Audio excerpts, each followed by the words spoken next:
Shalom Bapak Ibu. Shalom ibu-ibu yang terkasih. Salam PWGT. Jayalah PWGT. Itu salamnya bapak-bapak yang terakhir itu katanya. Saya wakili dari sini. Nah, ini merupakan hari spesial bagi kita semua, terkhusus ibu-ibu persekutuan kaum wanita Gereja Toraja. Karena semuanya di mana gereja ada PWGT, di situ merayakan hari ulang tahun. Dan kita di saat ini sekaligus merayakan hari Natal PWGT. Dan PWGT membuka Natal kita di jemaat ini. Sungguh luar biasa. Jadi dia yang resmikan gedung baru. Ya. Sangabangmi gedung baru. Ya. Gedung kemarin kan dibilanglah masih kayu, ya kan? Masih kayu. Tapi sekarang sudah tembok. Ya. Tepuk tangan dulu untuk Tuhan yang sudah menyatakan kasih-Nya, penyertanya bagi kita semua. Nah, di saat ini kita tadi punya dua bacaan ya. Bacaan yang pertama itu dari Yesaya pasal 9 ayat 1 sampai 6. Itu merupakan tema Natal PWGT.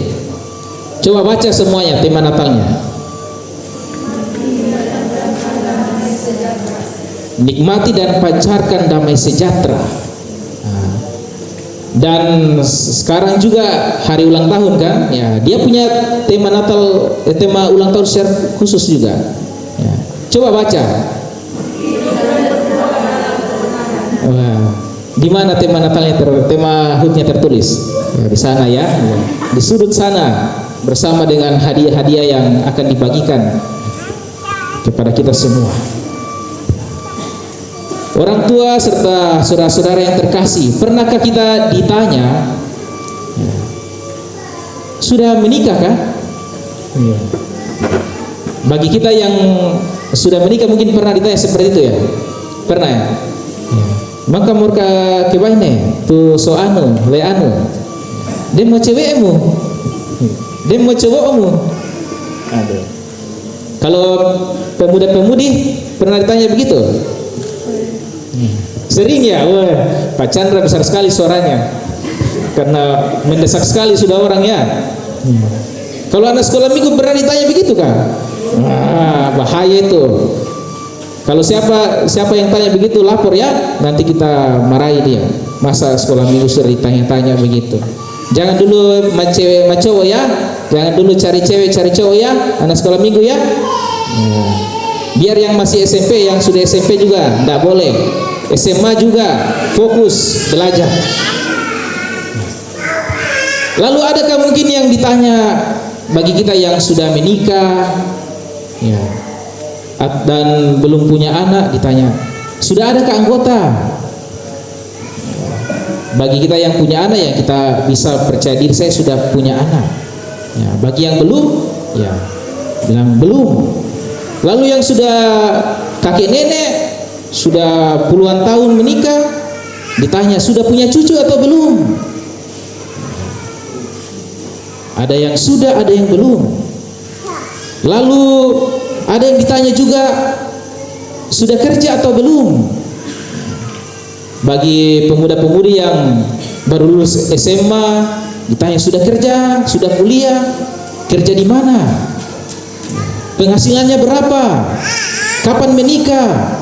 Dan pertanyaan-pertanyaan bertubi-tubi yang ditanyakan. Kira-kira orang tua serta saudara-saudara, kenapa sih pertanyaan-pertanyaan itu ditanyakan kepada kita? Ya. Kenapa pertanyaan-pertanyaan itu selalu menjadi topik pembahasan? Kalau baru bertemu, berjumpa, mungkin reunian, ya sudah berapa anggotanya? Sudah punya calon atau tidak? Kapan tunangan? Kira-kira kenapa ya? Nah, saudara-saudara, ini menunjukkan bahwa orang kebanyakan menempatkan kebahagiaan itu pada hal-hal yang kita katakan tadi. Ya. Mereka memahami bahwa kedamaian, sukacita itu didapatkan ketika memiliki atau mendapatkan sesuatu yang diinginkan. Ya.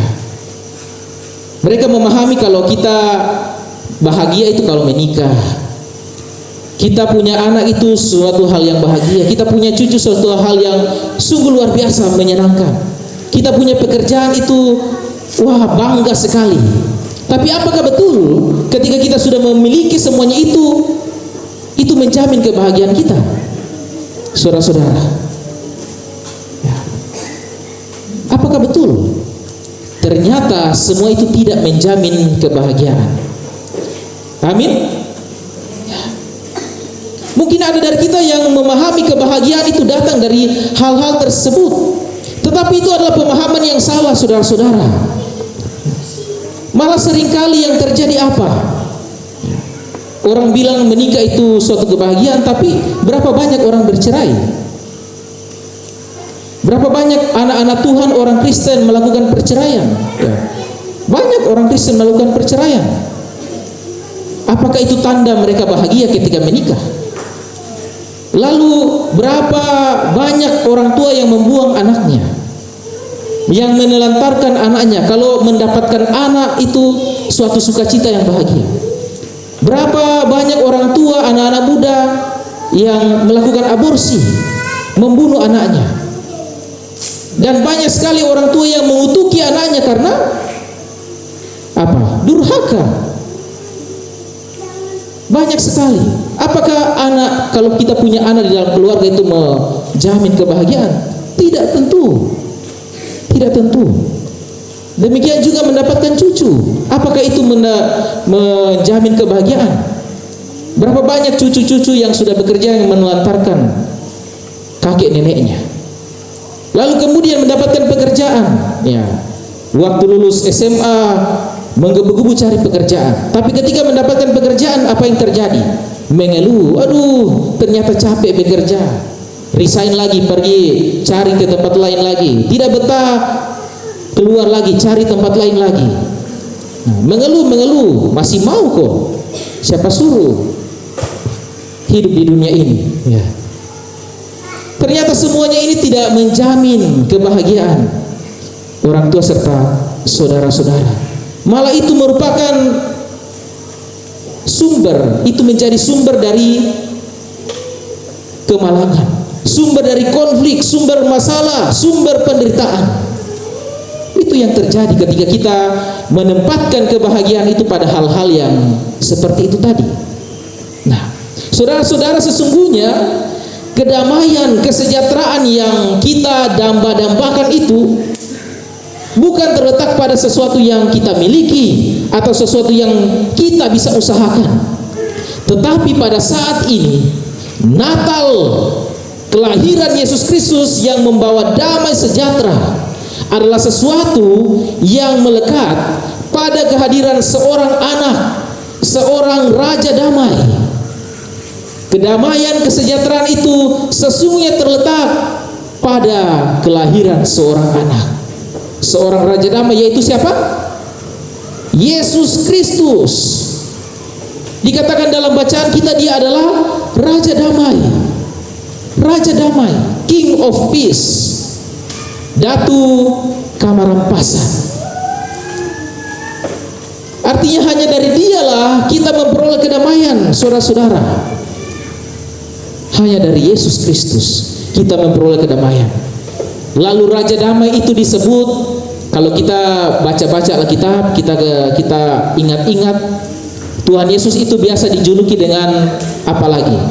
Selain anak manusia, selain Raja Damai, lalu apa lagi ya biasa identik dengan? Kalau mobil treknya Bapak Kamase di kepala treknya tertulis apa itu? Ya? Immanuel, artinya Allah beserta kita. Nah, jelas Raja Damai itu adalah Immanuel. Dia dijuluki sebagai Immanuel, artinya apa? Artinya Allah yang Raja Damai itu, dia Immanuel, dia beserta dengan kita juga. Dia hadir untuk kita, menyertai kita, beserta dengan kita, mulai dari Alfa dan Omega. Artinya apa Alfa dan Omega? Mulai dari awal dan sampai akhirnya kehidupan kita. Mulai dari awal dunia ini dijadikan sampai berakhirnya dunia ini nantinya. Itulah Raja Damai.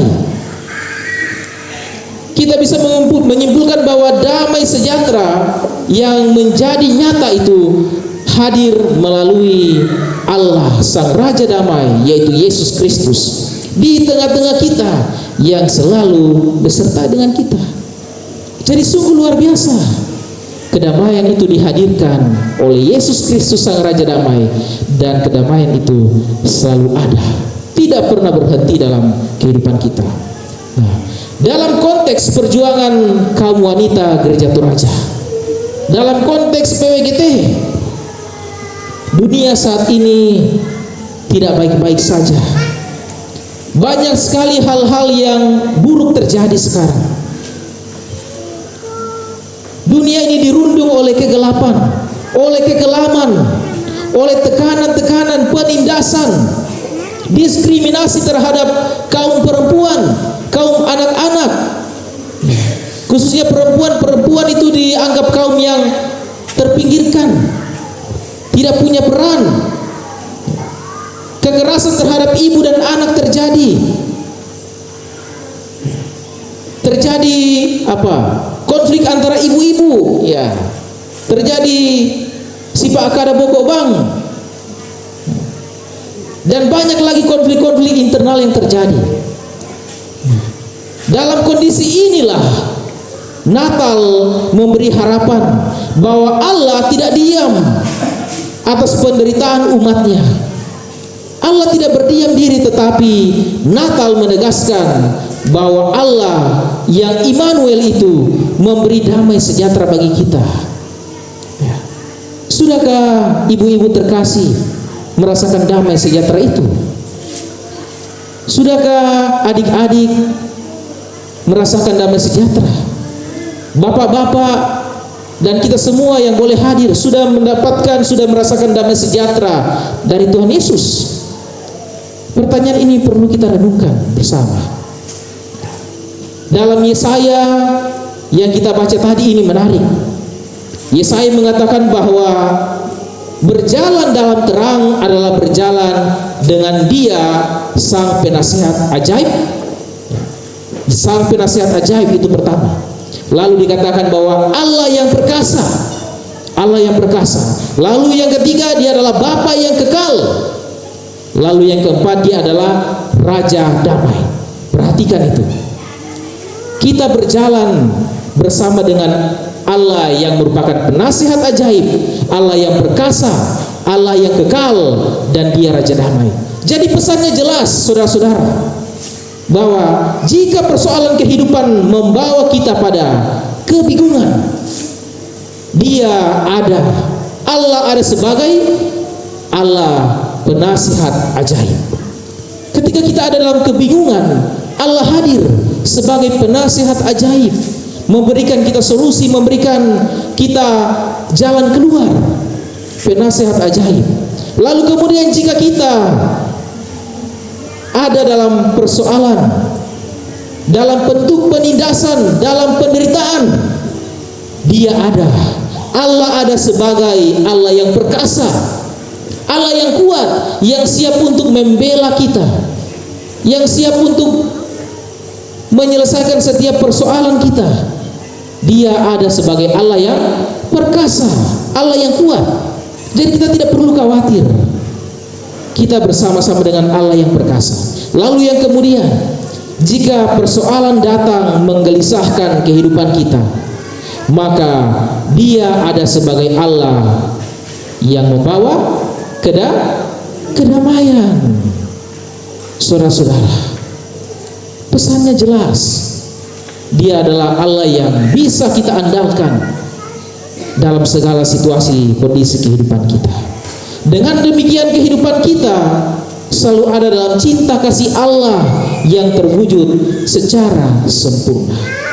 Sungguh luar biasa Allah kita yang hadir dalam kehidupan kita.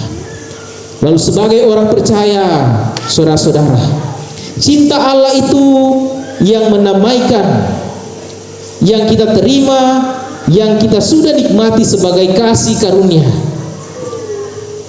Namun bukan sampai di situ saja. Kita tidak hanya menikmati, kita bukan hanya menjadi seorang penikmat, tetapi kita juga menjadi utusan-utusan Allah.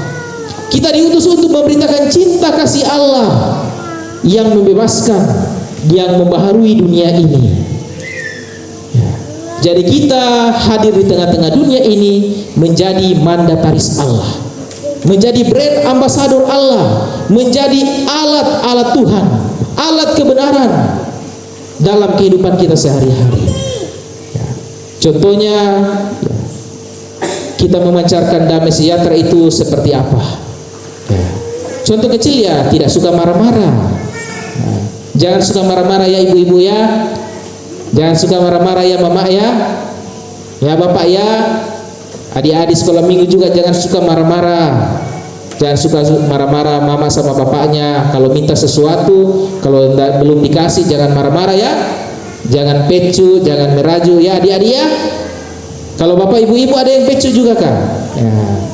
Jangan suka pecu, jangan suka marah-marah. Dalam persekutuan kalau hal-hal kecil, persoalan makan dan minum itu membuat konflik, aduh itu sangat memalukan. Jangan suka marah-marah. Nah, upayakan sifat kadamelo, saling mengasihi satu dengan yang lain. Jangan menjadi orang yang suka mendendam. Jangan suka mencari kesalahan-kesalahan orang lain. Itu contoh-contoh kecil. Jangan mencari kelemahan-kelemahan orang lain. Kalau kita masih seperti itu ya mungkin kita belum merasakan kedamaian. Kita belum menikmati kedamaian yang sejati daripada Tuhan. Bagaimana kita mau membagikan sukacita, cinta kasih, kedamaian itu kalau kita belum menikmatinya? Tentunya kita harus menikmati kedamaian itu, baru kita membagikannya. Selalu ingat Bapak Ibu Saudara-saudara, dasar dari sukacita, dasar dari kedamaian kita itu terletak pada kehadiran Sang Juru Selamat, kehadiran Sang Raja Damai yaitu Yesus Kristus yang sudah memberi kedamaian yang melampaui segala akal.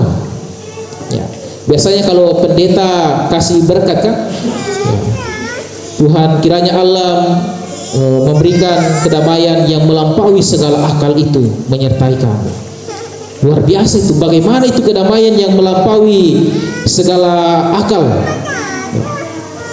Orang bilang, mana bisa saya tidak membalas kalau orang jahat pada saya. Saya harus membalaslah, bahkan lebih kejam dari apa yang dia lakukan pada saya. Mana bisa saya tidak membalas kalau harga diri saya itu diinjak-injak. Tidak masuk akal itu kalau hanya diam saja. Pokoknya saya harus membalas. Biasanya kita tidak bisa tenang kalau belum membalas orang yang menjahati kita. Tapi saudara-saudara, orang-orang yang sungguh-sungguh mengasihi Allah dan menerima Kristus hadir dalam kehidupannya pasti mengalami kedamaian dan sukacita yang melampaui pikiran kita, yang melampaui kemampuan kita. Itu yang Tuhan janjikan. Yang kita anggap tidak masuk akal, Tuhan bisa menghadirkan itu menjadi masuk akal. Kita bisa mengasihi orang yang memusuhi kita. Kita bisa mendoakan orang-orang yang membenci kita. Kita selalu ingat karya Allah yang begitu besar, anugerah keselamatan yang sudah diberikan kepada kita. Itulah yang menjadi dasar bagi kita. Dan dalam kesempatan ini juga, saudara-saudara, kita merayakan HUT PWGT ke berapa? Ke-58. Ini masih muda atau sudah tua nih? Ya, sudah lansia. Sudah lansia. Ada yang umurnya 58 di sini? Ada? Kalau Pak ada yang pas 58 dikasih door prize nanti. Siap-siap. Sudah tua. Kalau sudah tua, sudah semakin dewasa, imannya sudah bertumbuh kuat dan semakin teguh. Dan kita dalam temanya pada saat ini, hidup berbuah dalam kebenaran. Untuk apa kita hidup, saudara-saudara, tapi tidak berbuah dalam kebenaran? Untuk apa kita hidup tapi terus merugikan orang lain? Untuk apa? Saudara, kita sangat perlu menyadari status kita sekarang ini. Tadi dalam bacaan kita di Efesus pasal 6 ayat 8 dikatakan bahwa kita ini sudah bukan anak-anak gelap. Ya, bukan anak gelap. Kita sudah menjadi anak-anak terang. Karena itu hiduplah memancarkan terang. Hiduplah memancarkan terang, memancarkan kebaikan, memancarkan kasih Kristus. Jangan sampai terang yang kita sudah terima itu redup, padam karena badai dunia yang menimpa kita. Karena persoalan-persoalan yang menimpa kehidupan kita. Saudara-saudara, apapun yang terjadi, terang itu harus terus menyala. Menyala PWGT. Terang itu harus terus menyala. Seperti lilin yang terus-menerus menerangi. Terang itu harus menyala, tidak boleh padam. Karena kuasa Allah itu lebih besar daripada setiap persoalan kehidupan kita. Itu kita imani. Terang itu terus menyala karena ada Allah yang menyertai kita. Kuncinya untuk terus bertahan adalah tetap tinggal pada sumber terang itu. Sumber terang itu tidak lain tidak bukan adalah Tuhan Yesus Kristus, Sang Raja Damai yang membuat hidup kita berbuah dalam kebenaran. Selamat ulang tahun untuk PWGT dan selamat Natal untuk kita semua. Amin firman Tuhan.